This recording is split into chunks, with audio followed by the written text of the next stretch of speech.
Hello guys.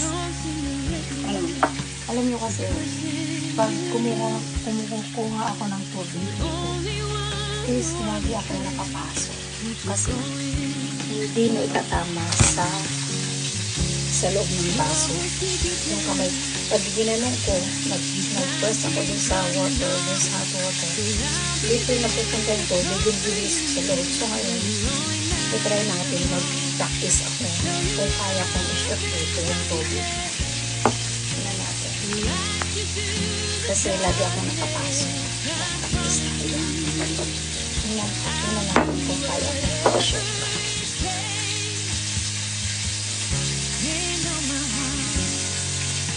Hindi ko nasasayang. Hindi ko ma-shot.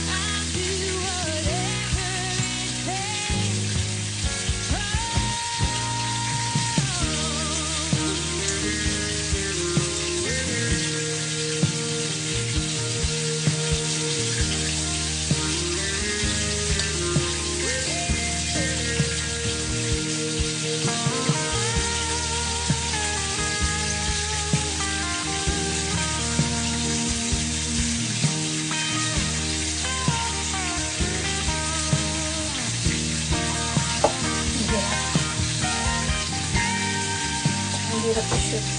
Grabe ako nakapasok.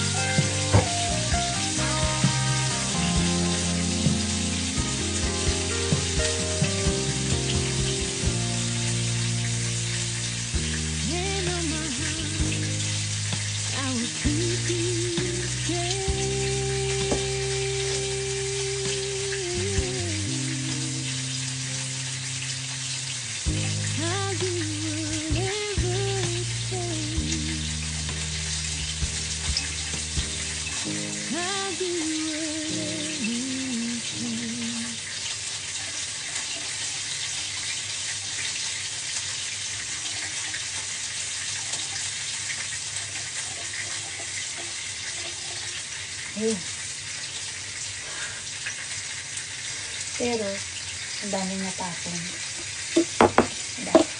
Ang hirap. Ang hirap talaga. Kaya ang ginagawa ko pag nagano ako ng tubig. Talagang, ginaganon ko na talaga.